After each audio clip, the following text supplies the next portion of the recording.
Recebemos agora João Luís Fontes, da organização do Fórum Ecuménico Jovem. Olá, João. Olá, muito obrigada por estar aqui na nossa companhia. Eu convidava a olhar para este caminho de 23 edições. O que é que isto espelha? O que é que se concretiza pela 23ª vez no Fórum Ecuménico Jovem?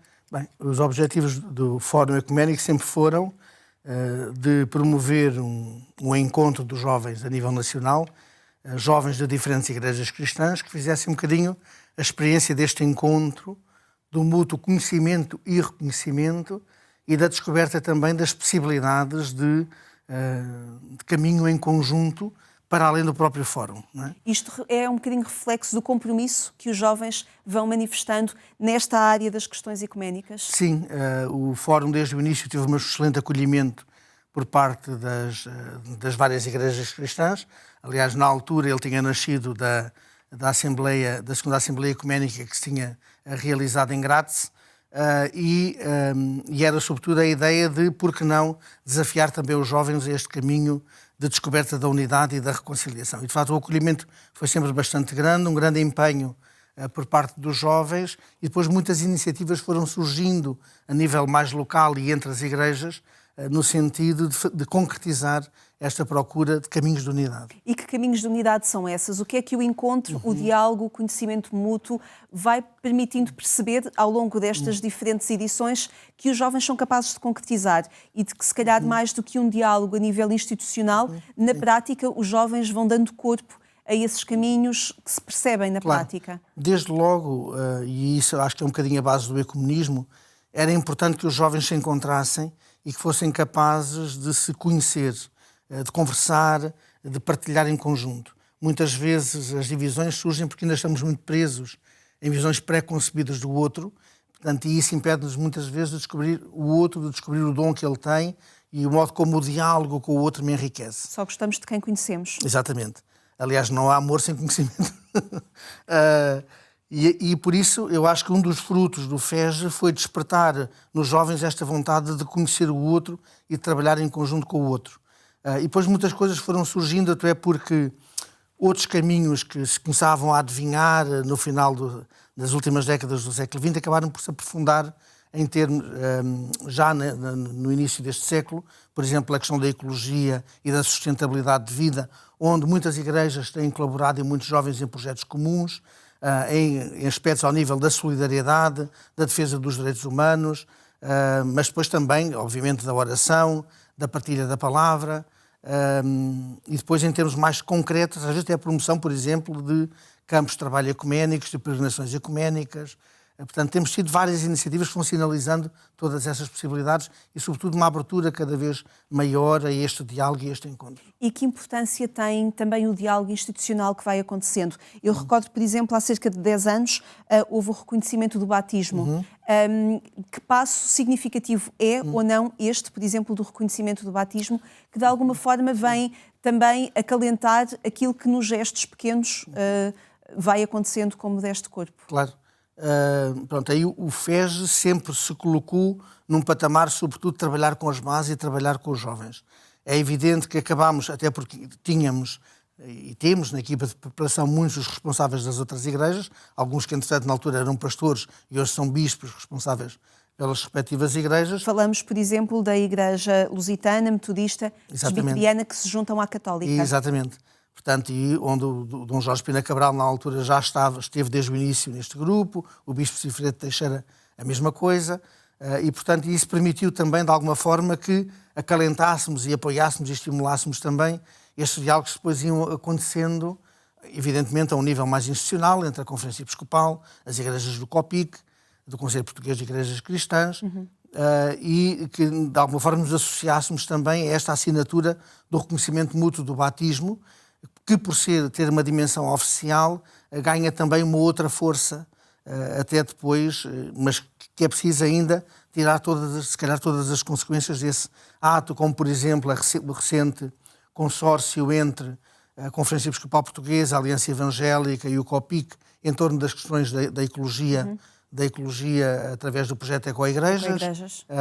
Portanto, há coisas que vão tendo outra tradução e que vão sinalizando estes passos.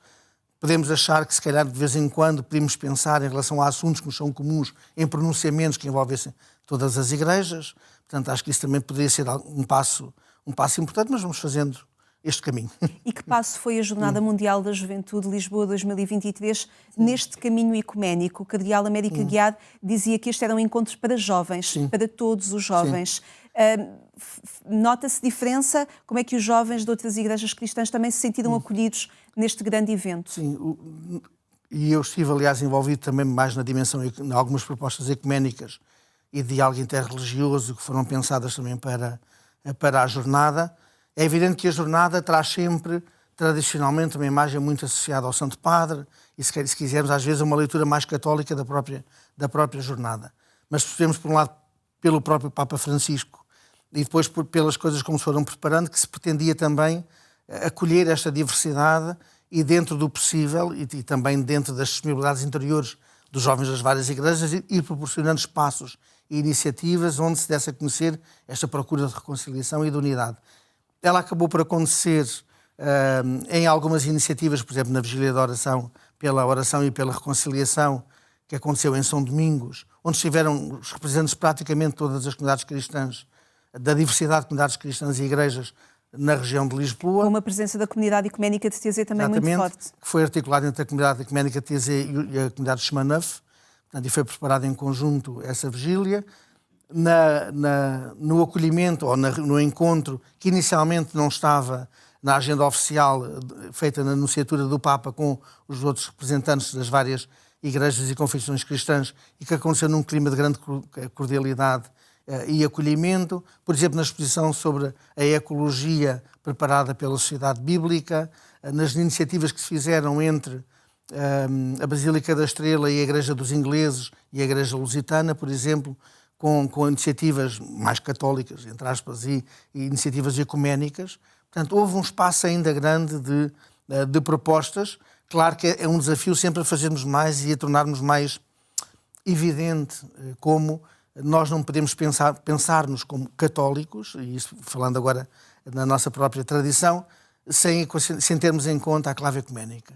Desde o Vaticano II, o Concílio obriga-nos a pensarmos também sempre numa relação de reconciliação e de procura de testemunho comum.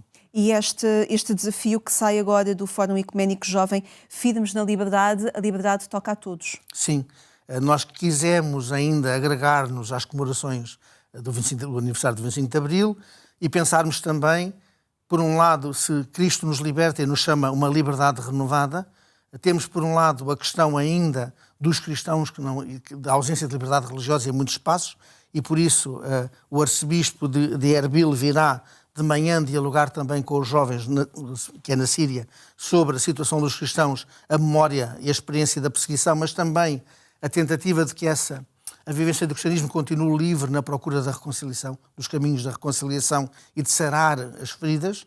E, por outro lado, à tarde, para onde é que a liberdade nos projeta? Livres para quê? É a pergunta que vai à tarde ser feita aos jovens. Portanto, e com muitas coisas, desde a questão dos afetos e a questão do acolhimento da diferença, até à sustentabilidade, à vida de serviço, à comunicação e à liberdade para dizer a verdade, para falar, o acolhimento da fragilidade e dos que estão em situação de doença. Portanto, teremos uma grande diversidade de propostas que os jovens depois escolherão de acordo com aquilo que é a sua sensibilidade e os assuntos que mais lhes tocam. E numa tentativa de ligar sempre o ecumenismo à vida concreta dos jovens. À vida concreta, exatamente.